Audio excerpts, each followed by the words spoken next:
think that communication is key, engaging the parents in that communication process from the beginning. I had an experience with a learning support teacher for my daughter in the 3rd grade. She had a background in autistic support, and she was able to recognize the signs for my daughter. She wasn't autistic, but she knew the signs that my daughter needed to be able to identify what she needed to help.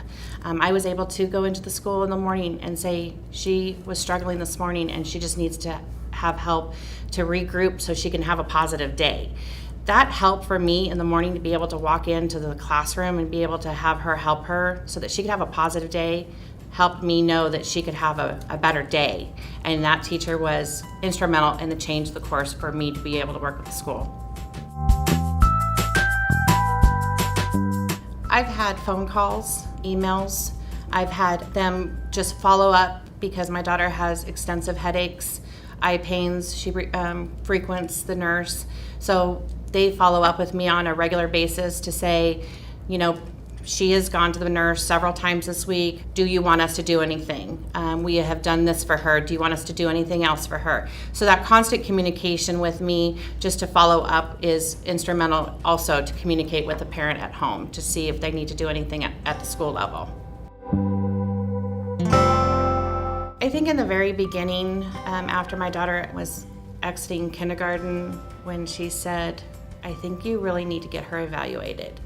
It was such a negative feeling. It was like, don't tell anybody I told you, but you really need to do this.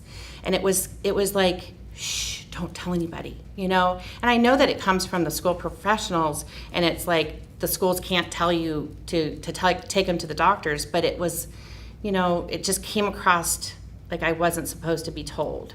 And, if it's impeding on her education and she's struggling in her school daily activities and things like that, then I should have that right to be able to be told in a way of, she's struggling in school, she can't sit still, or she's, can't learn in this setting, then tell me in that way, not in a way that might be in a shameful way.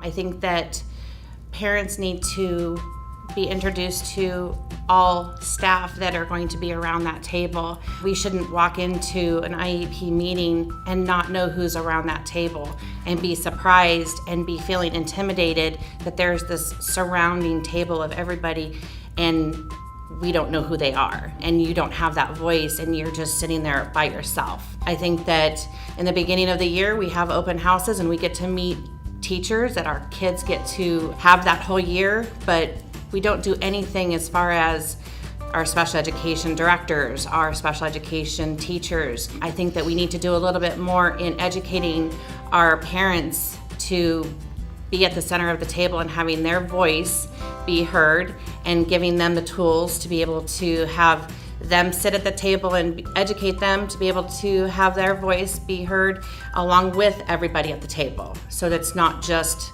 professionals talking at the parent. I think that's what needs to be improved in the future.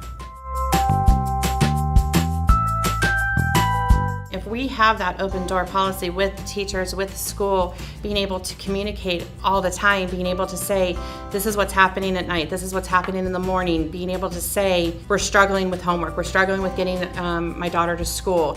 They know what our struggles are, our strengths and our struggles. Then we're able to have the school contact us for the good and the bad. It's not going to be in a threatening manner if we're able to communicate.